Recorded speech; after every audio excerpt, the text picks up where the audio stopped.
건강에 도움이 되는 정보 드리는 시간이죠. 메디인 시작하겠습니다. 오늘도 쿠키뉴스 유수인 기자 나와 있습니다. 유 기자 어서 오세요. 안녕하세요. 반갑습니다. 자, 오늘은 어떤 주제로 이야기를 나눠볼까요?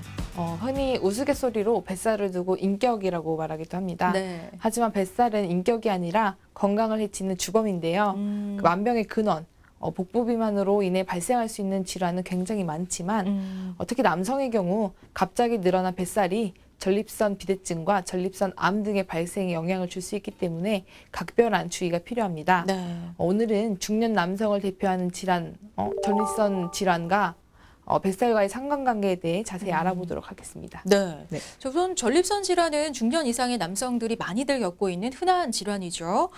대부분이 노화 현상으로 생각을 해서 대수롭지 않게 여기는 경우가 많지만 일상생활의 불편함은 물론이고 심리적인 우울감도 동반할 수 있기 때문에 그 원인과 대책 제대로 알아두시는 게 좋겠습니다. 자, 유 기자, 비만은 여러 질환의 위험 인자로 꼽히고 있잖아요. 그런데 특히 복부 비만이 전립선 건강에 좀 안 좋은 영향을 미친다는 얘기인 거죠? 네, 그 코로나19 감염 확산 이후 실내에 머무는 시간이 많아지면서 살이 확 쪘다는 일명 확진자들이 늘고 있는데요. 네네. 남성의 경우 갑자기 늘어난 뱃살, 즉 복부 비만이 전립선 비대증과 전립선 암 발생에 영향을 줄 수 있기 때문에 주의가 필요합니다. 네. 특히 뭐 복부 비만은 만병의 근원이라고도 생각을 하는데, 자, 근데 그 복부 비만의 기준이 뭔지가 궁금해요. 허리둘레가 어느 정도가 됐을 때 복부 비만으로 진단을 하는 걸까요? 우선 남성과 여성은 좀 수치가 다릅니다. 아, 네. 남성은 허리둘레가 90cm 이상일 경우 복부 비만이라고 하고요. 여성은 허리둘레가 85cm 이상일 때 복부 비만이라고 합니다. 이 복부 비만이 문제가 되는 것은 질병과 관련이 있기 때문인데요. 전립선 질환 외에도 고혈압, 제2형 당뇨, 이상지질혈증 같은 우리에게 알려진 그 대사성 질환과 관련이 있고, 이것들은 심장병이나 뇌졸중 같은 심혈관계 질환을 높이기 때문에 문제가 되고 있습니다. 또 요즘은 암과도 좀 연관이 있다고 알려져 있습니다. 그렇군요. 예. 그러니까 복부 비만이 생각보다 굉장히 많은 질환들과 연관이 있다는 건데요. 자, 그런데 복부 비만도 다 같은 복부 비만은 아니라고 하더라고요. 유형이 있다고 하던데 네. 특히 어떤 유형이 이런 전립선 질환을 좀 유발을 하는 건가요? 예. 같은 복부 비만이라고 해도 어느 곳에 살이 쪘느냐에 따라서 내장 지방염과 피하 지방염으로 나뉘는데요. 네네. 피하 지방염 복부 비만은 피부 아래 그 내장 지방염은 장기 사이에 지방이 낀 것을 말합니다. 적당한 양의 피하 지방은 단열 효과가 있어서 체온 조절하는 데 도움을 주지만 네네. 그리고 또 이 비상시 에너지원으로도 쓰이기도 하지만 그 내장 지방은 당뇨와 심혈관 질환, 암 발병 위험 같은 거를 좀 높일 수 있어서 관리가 필요합니다. 그렇군요. 그러니까 내장 지방형 복부 비만 그리고 피하 지방형 복부 비만 둘 다 복부 비만이기는 하지만 세부적으로 들어가 보면 내장 지방형 복부 비만이 건강에 좀 직접적으로 안 좋은 영향을 미친다는 건데 특히 전립선 건강에도 좀 안 좋고요. 네, 두 개는 허리둘레를 재면 똑같습니다. 하지만 그 남자나 폐경후의 여성들에게 많이 생기는 경우가 내장 지방염 비만입니다. 같은 복부 비만이라고 해도 그냥 피하 지방염 비만은 보기에는 싫어도 건강상에는 그렇게 큰 문제는 없습니다. 하지만 내장 지방염 비만은 건강과 직접적인 관계가 있다고 생각하시면 되겠습니다. 그렇군요. 네. 특히 우리나라는 이제 서구화된 식습관으로 인해서 이 내장 지방형 복부 비만 환자들이 늘고 있다고 합니다.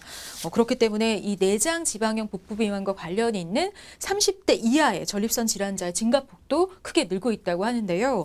자, 먼저 이 복부 비만으로 인해 발병 확률이 높아지는 전립선 질환 중에서 전립선 비대증에 대해서 자세하게 알아볼까요? 전립선은 남성에게만 있는 기관인데요. 그 정액의 일부를 생산하고 저장하는 기능이 있고요. 네. 또 소변을 참게 해주는 요도 관략근이 있습니다. 보통 남성 호르몬은 30대부터 떨어지기 시작하는데요. 이 영향으로 40대부터 전립선이 서서히 커지게 됩니다. 전립선이 커지면 소변이 지나가는 통로를 막고 자극하게 되는데 이런 이유로 여러 가지 배뇨곤란 증상이 발생하는 것입니다. 이것을 좀 전립선 비대증이라고 말합니다. 그럼 발병률은 어느 정도나 될까요? 전립선 비대증은 최근 젊은 남성에게서 발생률이 증가하고 있는데요. 네.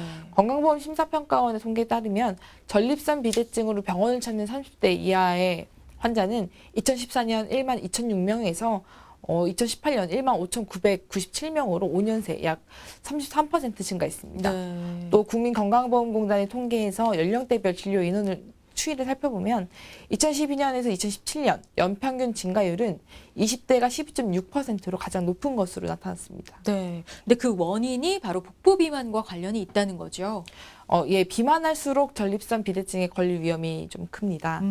특히 내장 비만이 1kg 늘어날수록 전립선 비대증 위험은 46% 증가한다는 얘기가 있는데요.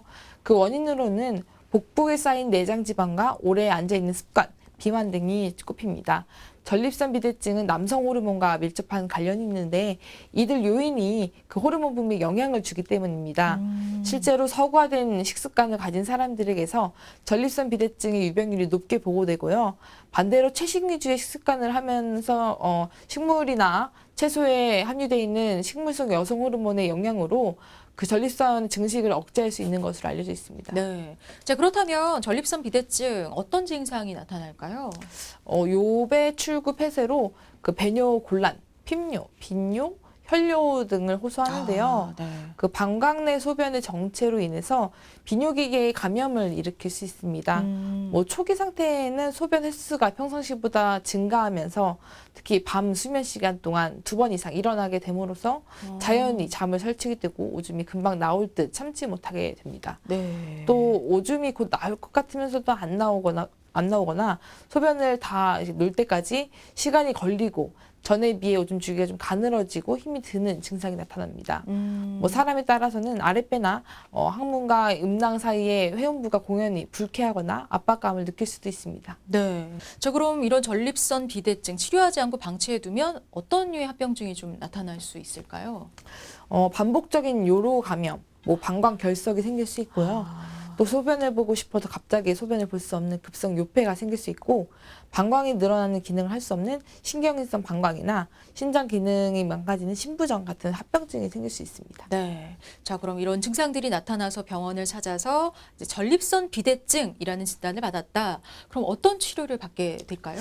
전립선 비대증의 정도에 따라 가벼운 경우에는 생활습관 등을 교정하면서 관찰하는 대기요법을 시행하지만 중증도의 경우에는 다양한 먹는 약을 이용해서 약물요법을 시행합니다.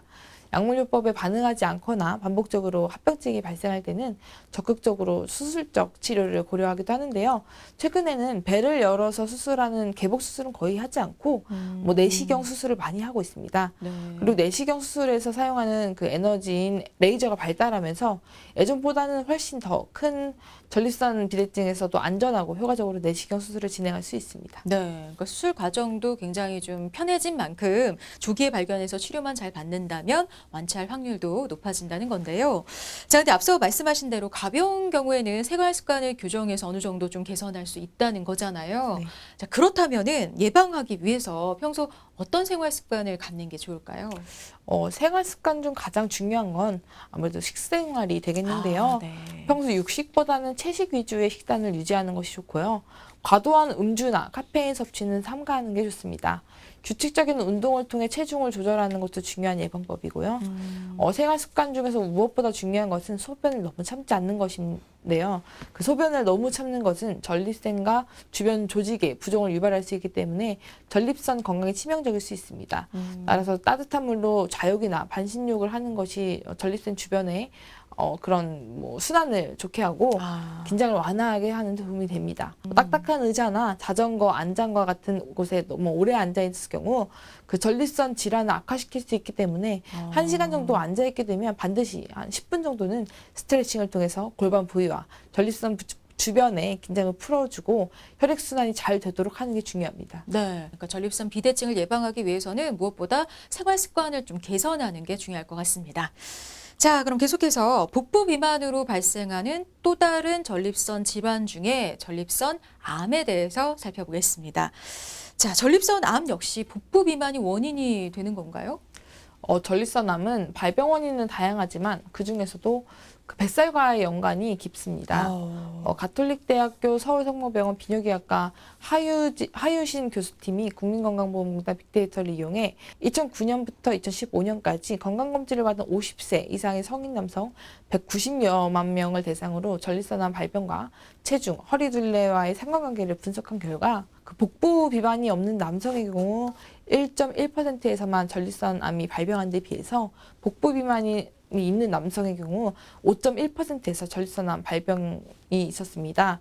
복부 비만 유무에 따라서 전립선암 발병에 뚜렷한 차이를 보인 것입니다. 뭐 특히 체중과 신장만으로 그 비만 유무를 평가하는 체질량 지수를 기준으로 과체중, 뭐 비만에 해당하는 남성들도 허리 둘레에 따라 전립선암 발병 위험도 60% 이상 차이가 났습니다. 그렇군요.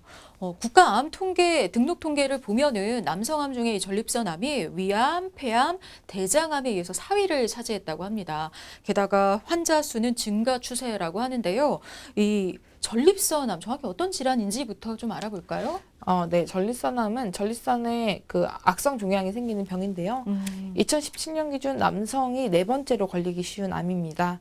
발생률도 매년 가파르게 증가하고 있지만 40대 이상 남성 10명 중 8명이 전립선암 검진을 한 번도 받아본 적이 없는 것으로 나타나는 등 전립선암에 대한 인식은 매우 낮은 수준이라고 할 수 있습니다. 네. 특히 우리나라 남성들은 전립선 질환이 좀 수치스러운 병이라고 인식을 하기 때문에 검진율도 좀 낮게 나타나는 게 아닌가 싶은데요. 오늘 이 시간을 통해서 증상 등을 미리 잘 알아두시면 도움이 될 것 같습니다. 자, 그러면은 전립선암이 발병을 한다. 그러면 어떤 증상이 나타날 수 있을까요? 사실 전립선암은 초기에는 증상이 전혀 없습니다. 어느 정도 진행이 돼야 전립선 조직이 요도를 압박하면서 여러 가지 다양한 증상이 나타나게 되는데요. 그 소변 줄기가 가늘어지거나 잔뇨감, 빈뇨, 야간뇨 같은 증상이 나타날 수 있고요. 이 외에는 소변이나 정액에 피가 섞여 나오거나 소변이 전혀 나오지 않는 급성 요폐가 나타날 수 있습니다. 그렇군요. 자, 근데 과거에는 전립선암이 국내에선 그렇게 흔한 암은 아니었거든요. 근데 최근에 암 중에, 그러니까 남성암 중에 발생률이 4위에 이를 정도로 환자가 계속 늘고 있다는 건데, 환자가 이렇게 급격하게 느는 수준 어느 정도나 되는 건가요? 국내 전립선암 발생자 수는 2006년 4,520명 20여 명에서 2016년에는 1만 1,800명 정도까지 좀 3배 가까이 증가한 것으로 나타났습니다. 네. 또 세계보건기구에서 발간한 그 세계 암 보고서에 따르면 2018년 우리나라의 전립선암 사망자 수는 약 2,000명 정도로 추정되는데 2040년에는 3배 이상인 7,000명까지 이제 사망할 것으로 추정되고 있어서 전립선암 예방과 검진의 중요성이 좀 커지고 있습니다. 네, 그러니까 전립선염도 그렇지만 전립선암 역시 이 잘못된 식생활의 영향을 많이 받는 건데 특히 이런 잘못된 식습관이 복부 비만을 유발하기도 하고요. 자, 그렇다면은 이 전립선암 예방하기 위해서는 어떤 음식이 좀 도움이 될까요? 대표적인 여름 열매죠. 그 토마토와 체리에는 전립선암 예방에 도움이 되는 성분이 함유되어 있습니다. 네. 뭐 채소인 토마토는 CNN이 선정한 슈퍼푸드, 타임즈가 선정한 건강에 좋은 10대 식품이기도 한데요.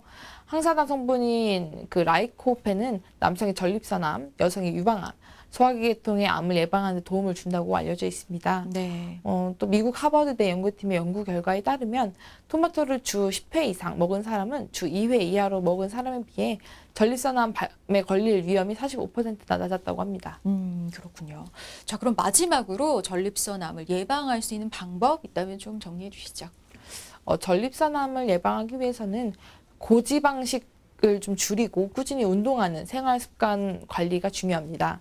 대한비뇨기 종양학회가 제안하는 전립선암 예방 수칙은 첫 번째로 일주일에 5회 이상 신선한 과일 채소 섭취하기. 두 번째로 일주일 중 5일은 30분 이상 땀이 날 정도로 걷거나 운동하기. 지방 함량이 높은 육류 섭취를 줄이고 적정 체중을 유지하기.